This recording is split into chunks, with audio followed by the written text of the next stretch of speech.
Sonu classes Bhojpuri भाषा में आप सभी को वेलकम है। आज हम लोग बिहार बोर्ड क्लास 10th के फिजिक्स के चैप्टर 1 का अगले पार्ट को हम लोग समझेंगे, देखेंगे। वीडियो को लास्ट तक बने रहें, ज़्यादा से ज़्यादा वीडियो को शेयर करें, चैनल को सब्सक्राइब करें। इसमें देखते हैं चिन्ह परिपाटी की विशेषताएं। चिन्ह परिपाटी की क्या विशेषताएं हैं? ये हमारा चतुर्थांश है, इसके मध्य बिंदु, चतुर्थांश के कटान बिंदु हमारा P है। इसमें देखेंगे कि दर्पण के मुख्य अक्ष को निर्देशांक माना जाता है। ये दर्पण जो भी हमारा होता है, जो भी हमारा ये दर्पण होता है, मान लीजिए ये दर्पण है या ये दर्पण है, अवतल दर्पण हो या उत्तल दर्पण हो, तो दर्पण के जो मुख्य अक्ष होता है, मुख्य अक्ष, उसको निर्देशांक माना जाता है। ये हुआ। और मुख्य अक्ष के निर्देशांक के ऊपर की तरफ, यानी मुख्य अक्ष से ऊपर की ओर जो भी दूरियां होगी, इधर मुख्य अक्ष हमारा ये हुआ, मुख्य अक्ष के ऊपर की तरफ जो भी दूरियां होगी क्या होगी? धनात्मक होगी। ये हमारा मूल बिंदु हुआ। मूल बिंदु से दाईं ओर की जो भी दूरियां होगी सब धनात्मक होगी, और मूल बिंदु से बाईं ओर की दूरियां जो होगी वो ऋणात्मक होगी। यह हमारा आपतित प्रकाश की दिशा है। और मुख्य अक्ष के नीचे की ओर जो भी दूरियां होती है सब क्या होती है? ऋणात्मक होती है। इसमें कुछ इंपॉर्टेंट है। अवतल दर्पण में जो भी वस्तु होगी, अवतल दर्पण हो या उत्तल दर्पण हो, वस्तु दूरी का जो मान होता है निगेटिव होता है। और अवतल दर्पण में प्रतिबिंब दूरी और फोकस दूरी ये सभी ऋणात्मक होती है। और उत्तल दर्पण में सिर्फ वस्तु दूरी निगेटिव होती है, बाकी सब पॉजिटिव होता है।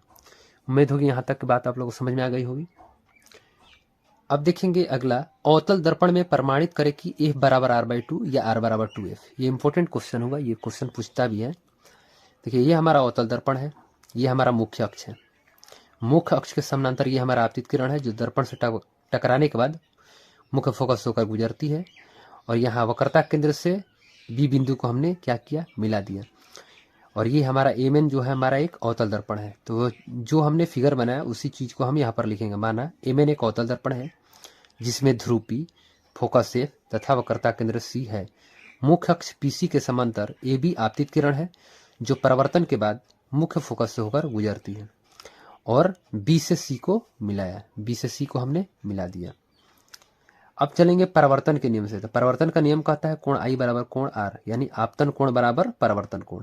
तो इसमें देखिए कोण I हमारा ये है, यानी कोण ABC। तो लिखिएगा कोण ABC। उसके बाद कोण R हमारा क्या है? तो ये है कोण CBF।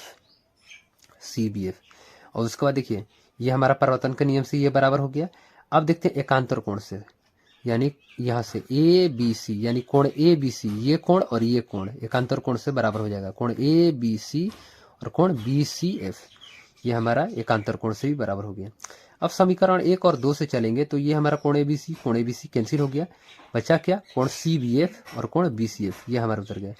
अब देखिए इसमें ये कोण और ये कोण, ये एक त्रिभुज, चूंकि एक त्रिभुज बन रहा है, BCF एक त्रिभुज बन रहा है जिसमें ये दो कोण बराबर हो गए। तो किसी भी त्रिभुज के अगर दो कोण बराबर होगा तो दो भुजाएं भी क्या हो जाएगी? बराबर हो जाएगी। यानी BF यानी FV और CF हमारा क्या हो जाएगी? दो भुजाएं बराबर हो जाएगी।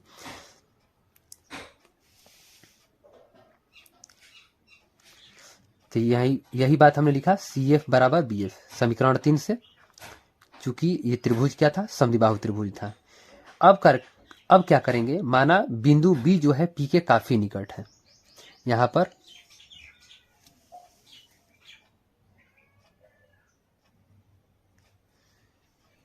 यहाँ पर देखेंगे बिंदु जो B है, ये जो है बिंदु B P के काफी निकट है, ये हमने मान लिया। जब हम मान लेंगे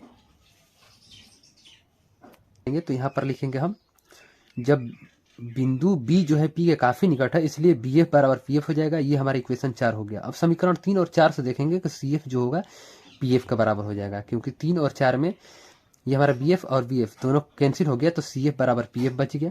अब वक्रता त्रिज्या से देखेंगे कि PC बराबर होता है PF प्लस CF। अब यहाँ पर जब PC हमारा वक्रता त्रिज्या है PC, तो PF तो है ये है। अब CF किसके बराबर होगा? तो PF का बराबर होगा। तो दोनों को ऐड करेंगे तो 2PF मिल गया। तो R बराबर हमारा हो गया 2F, यानी F बराबर R/2 या R बराबर 2F। ये हमारा प्रूफ करना था, ये हमने प्रूफ कर लिया। अब अगले पार्ट में हम लोग अगला वीडियो देखेंगे। तब तक धन्यवाद।